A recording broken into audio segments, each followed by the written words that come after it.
So yung mga katalbog, sarsyadong dalagang bukid naman ang ating lunch for today. So tara, lutuin natin to at umukbangin natin. So yun, doon na natin naprito itong dalagang bukid. So igigisa na natin to.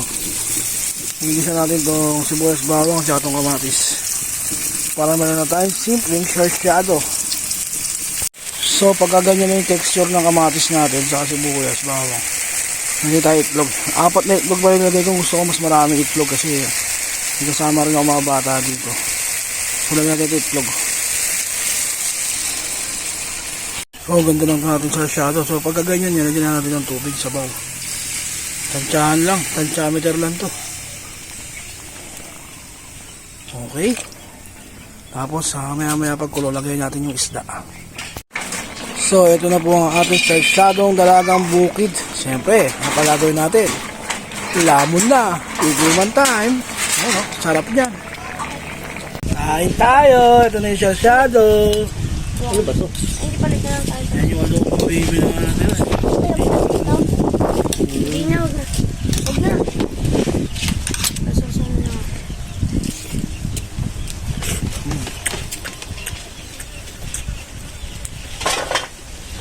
Buka kamakin sa'yo kaya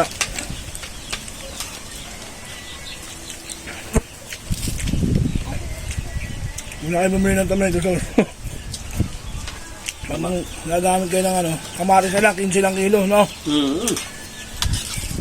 Sarap. Ano yung buto? Sarap ba, bo? Sino na kukuha ng ano? Hindi ko alam. Ako dito ba? Ako nagbuto. Ikaw?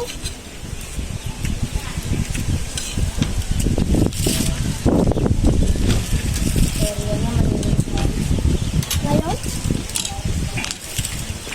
Malibang ka din namin ito na. Kami hindi nakatanggal. Sarap ba katanggal?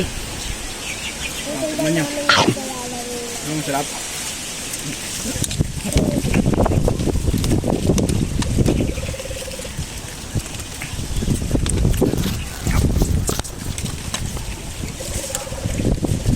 Sabi lang mamaya.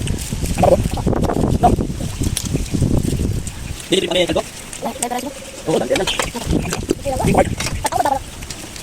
Ano ba naman? Bigyan ka dito. Ito na dito. Ako na natin ko. Bigyan mo. Ang lagyan pa? Kapag yung ito. Meron ka na. No? Ito mo. Ati yung ganito. Naparatan ito. Wala ka rin alam mo bakit ito? Yung nagbuto dito ng ito. Bakit? Ano Naman ko. Ano? Nagyak? Bedi ko yung noon. Nagito kanan na, no? Dito, pwede na dito. Itinang pang kuya kanan na.